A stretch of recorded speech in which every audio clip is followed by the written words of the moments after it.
Ladies and gentlemen, Saudi Arabia as we know it is finished. They're toast. Western media and government are currently in denial over this. The Western relationship with Saudi Arabia has been a great money spinner, with a few downsides.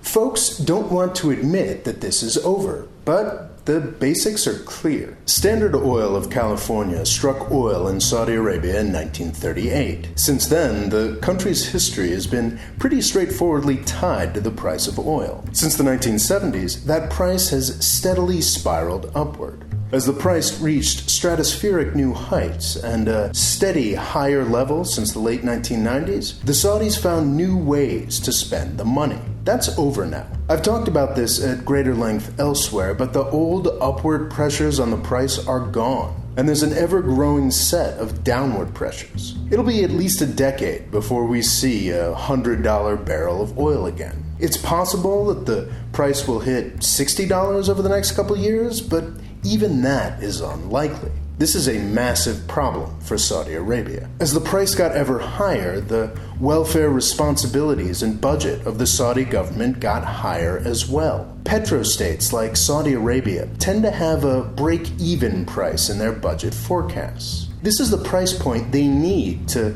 run the country without borrowing money or drawing down foreign currency reserves. Since 2014, and probably before, that budgeted price point has been dramatically higher than the actual price.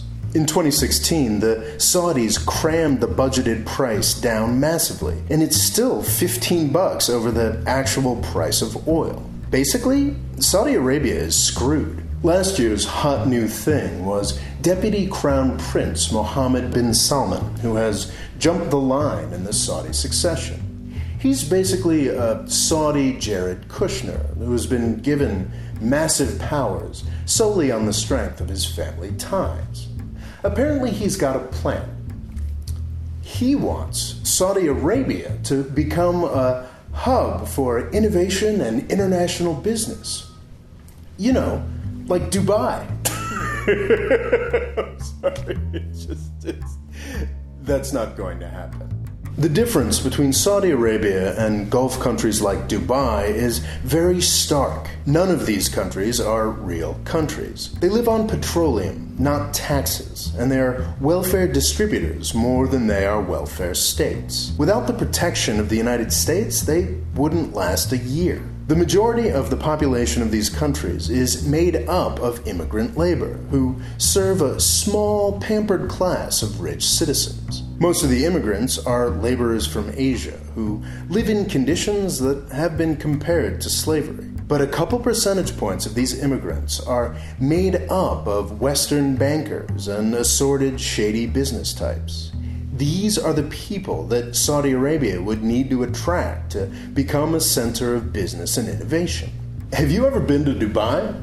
I haven't, but I understand it's quite a party city.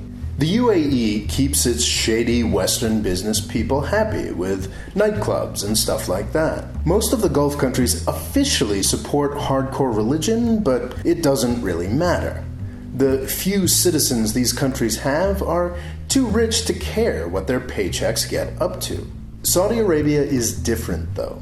It has the population of a real country. And the hardcore religion the royal family pushes is the only thing keeping that population in line.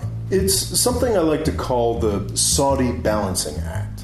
Live like a king and control your people with crazy fundamentalist Islam. There are large, impoverished populations in Saudi Arabia that only listen to the royal family because of this shared hardcore religion. Men and women are not allowed to mix publicly in Saudi Arabia. It's kind of hard to organize a nightclub.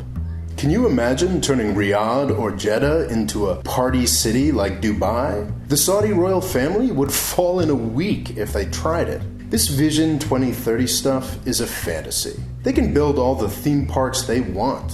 Nobody's coming. Saudi Arabia is toast. This presents a problem for the United States because we've been in bed with the Saudis for over 70 years. Whoever comes after the Saudi royal family is very likely to hate the good old US of A. It's a problem but it's also an opportunity. Because that crazy version of Islam the Saudis have been pushing for half a century is at the root of a lot of the world's problems. Everything from ISIS to the disaster that is U.S. foreign policy in the Middle East to worldwide radical Islamic terrorism has Saudi religion at its root. We're in the middle of a historic opportunity right now. If we in the U.S. reevaluate our relationship with Saudi Arabia, it's just possible that the whole world will be able to move on from this ridiculous and tragic phase of history in the Middle East.